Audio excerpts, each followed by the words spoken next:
Party ఈ గులాబీ జెండా కరెక్ట్ గా 24 ఏళ్ల క్రితం ఇదే సిద్దిపేటలో పుట్టి 14 ఏళ్లు పోరాడి కేసీఆర్ గారు చావు నోట్లో తలబెట్టి కానే కాదు రానే రాదు అన్న తెలంగాణను తెచ్చిన జెండా మన గులాబీ జెండా అని చెప్పి మనం చేస్తా ఉన్నాం. నిజంగా ఇవాళ బీఆర్ఎస్ పార్టీ అంటే తెలంగాణకు స్వాతంత్రం తెచ్చిన పార్టీ. బీఆర్ఎస్ పార్టీ అంటే ఇవాళ తెలంగాణ రాష్ట్రాన్ని సాధించడమే కాదు, తెలంగాణ సంస్కృతి సాంప్రదాయాలను పరిరక్షించిన పార్టీ మన బీఆర్ఎస్ పార్టీ. మన బీఆర్ఎస్ పార్టీ తెలంగాణను అభివృద్ధి పథంలో నడిపి దేశానికి దిక్సూచిగా నిలిపిన పార్టీ మన బీఆర్ఎస్ పార్టీ.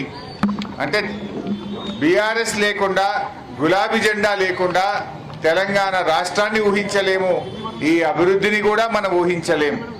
రాష్ట్రం సాధించింది, అభివృద్ధి పథంలో నడిపింది ఇవాళ బీఆర్ఎస్ పార్టీ. అందువల్ల బీఆర్ఎస్ అంటే తెలంగాణ ప్రజలకు ఒక ఆత్మగౌరవ ప్రతీక. తెలంగాణ ప్రజల గౌరవాన్ని ఆకాశాన్నంత ఎత్తున నిలిపిన పార్టీ. తెలంగాణ ఆత్మగౌరవాన్ని ప్రపంచం మొత్తం చాటి చెప్పిన జెండా ఈ గులాబీ జెండా. అందువల్ల ఈ గులాబీ జెండా పండగ ఇవాళ మన గులాబీ జెండా పుట్టినరోజును రాష్ట్ర వ్యాప్తంగా కూడా చాలా ఘనంగా జరుపుకుంటా ఉన్నారు. రాష్ట్ర ప్రజలందరికీ కూడా ఈ సందర్భంగా నేను బీఆర్ఎస్ పార్టీ కుటుంబ సభ్యులకు, తెలంగాణ ఉద్యమకారులకు, బీఆర్ఎస్ అభిమానులకు అందరికీ కూడా నేను హృదయపూర్వకంగా ఇవాళ బీఆర్ఎస్ పుట్టినరోజు శుభాకాంక్షలు తెలియజేస్తా ఉన్నా. మన బీఆర్ఎస్ పార్టీ ఆనాడు ఉద్యమ పార్టీగా ఉన్నా, అధికారంలో ఉన్నా, ప్రతిపక్షంలో ఉన్నా మనదెప్పుడూ ప్రజల పక్షమే. ప్రజల ఆకాంక్షల కోసం పనిచేశాం. ఆనాడు ఉద్యమ పార్టీగా ప్రజలు కోరుకున్న తెలంగాణ రాష్ట్రం కోసం పోరాడినం, తెలంగాణ సాధించినం. అధికారంలో ఉంటే అనేక సంక్షేమ కార్యక్రమాలు, 200 పెన్షన్లు 2000 చేసింది బీఆర్ఎస్ పార్టీ. ఆడపిల్ల పెళ్లికి కళ్యాణ లక్ష్మి అందించింది బీఆర్ఎస్ పార్టీ. బిడ్డ దవాఖానకు పోతే కేసీఆర్ కిట్ ఇచ్చింది బీఆర్ఎస్ పార్టీ. ఇలా అభివృద్ధిలో ముందుకు నడిపాం. రైతుల కోసం రైతు బంధు, రైతు బీమా, ఇలా ఎన్నో అభివృద్ధి కార్యక్రమాలు, సంక్షేమ కార్యక్రమాలు చేశాం. అక్క చెల్లెళ్ళ తాగునీటి సమస్యలు పరిష్కారం చేశాం. సాగునీరు అందించాం. బంగారం లాంటి పంటలు పండే విధంగా ఈ తెలంగాణను అభివృద్ధి పథంలో నడిపాం. మరి ఈరోజు ప్రతిపక్షంలో ఉంటే కూడా ఇవాళ అధికార పార్టీ అయిన కాంగ్రెస్ పార్టీ తప్పిదాలను ఎత్తి చూపుతా ఉన్నాం. నీ 4000 పెన్షన్ ఎప్పుడు ఇస్తావు అని అసెంబ్లీలో గర్జిస్తున్నాం, అసెంబ్లీ బయట కూడా పోరాడుతూ ఉన్నాం. నీ 15,000 రైతు బంధు ఎన్నడు ఇస్తావు, నీ రుణమాఫీ ఎన్నడు చేస్తావు, ప్రజలకు ఇచ్చిన హామీలు ఎప్పుడు అమలు చేస్తావని కూడా ఈరోజు కాంగ్రెస్ మీద పోరాడుతూ ఉన్నాం. అదేవిధంగా మహిళలకు మహాలక్ష్మి కింద నెలకు 2,500 ఇస్తామని గద్దెనెక్కిండ్రు. 17 నెలలు అయిపోయింది, ఏడాదిని అర్థమైన మహాలక్ష్మి ఊసలేదు, 4,000 పెన్షన్ ముచ్చట లేదు, రైతు బంధు 15,000 వచ్చింది లేదు, రుణమాఫీ పూర్తయింది లేదు. మాయమాటలు చెప్పి అధికారంలోకి వచ్చి రాష్ట్ర ప్రజల్ని ఇవాళ కాంగ్రెస్ పార్టీ మోసం చేసింది. ప్రజలు విషయాలు గమనిస్తూ ఉన్నారు, ప్రజలు అన్ని విషయాలు అర్థం చేసుకుంటా ఉన్నారు. తప్పకుండా ప్రజలు గుణపాఠం చెప్తారు. మరి ఈరోజు సాయంత్రం వరంగల్లో జరగబోయే బహిరంగ సభకు మన దగ్గర నుంచి కూడా రాష్ట్ర వ్యాప్తంగా కూడా పెద్ద ఎత్తున తరలి వస్తూ ఉన్నారు. పాదయాత్రల్లో కానీ, ఎడ్ల బండ్ల మీద, ట్రాక్టర్ల మీద, డీసీఎంల్లో, బస్సుల్లో ఎవరికి తోచిన విధంగా వాళ్ళు కేసీఆర్ గారి మాట వినాలి, ఈ సభను విజయవంతం చేయాలి, ఈ కాంగ్రెస్ మోసాలను ఎండగట్టాలని చెప్పి ఇవాళ స్వచ్ఛందంగా కదలి వస్తూ ఉన్నారు. మరి ఈరోజు రాష్ట్ర వ్యాప్తంగా కూడా గ్రామ గ్రామాన ప్రతి వార్డులో కూడా జెండాలు ఎగరేసుకుంటా ఉన్నారు. ఈ జెండాలు ఎగరేసి అందరూ కూడా చలో వరంగల్కు సమాయత్తం అవుతున్నారు. మరి ఈ సభ తప్పకుండా విజయవంతం అవుతుంది. మరి మన సిద్దిపేటలో కూడా మీరు చూస్తున్నారు ఏం జరుగుతుందో. కాంగ్రెస్ వచ్చినాక మన పిల్లల కోసం, చదువుల కోసం పెట్టిన వెటర్నరీ కాలేజీని సిద్దిపేట నుంచి కొడంగల్కి ఎత్తుకుపోయింది. మన శిల్పారామం పనులు అక్కడే ఆగిపోయినాయి. మన రంగనాయక్ సాగర్లో పనులు అట్లనే పిల్లర్లు గాలిలో వేలాడుతూ ఉన్నాయి, పనులు ఆగిపోయిన పరిస్థితి ఉన్నది.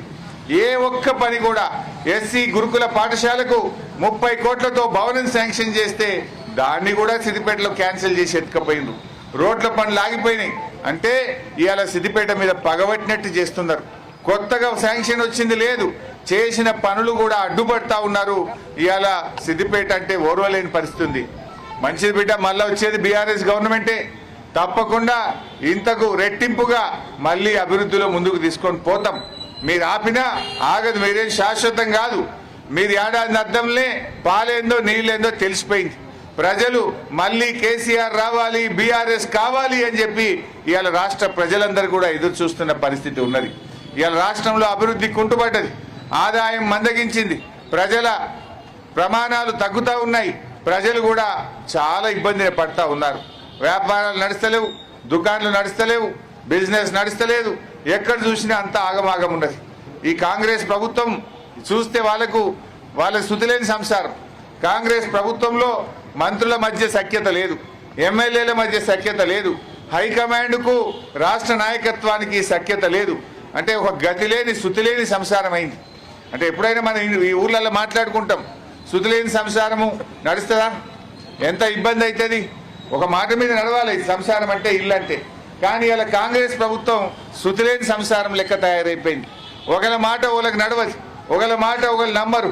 హైకమాండ్కు వీళ్ళకు బాగలేదు, క్యాబినెట్లో ఉన్న మంత్రుల మధ్య సఖ్యత లేదు.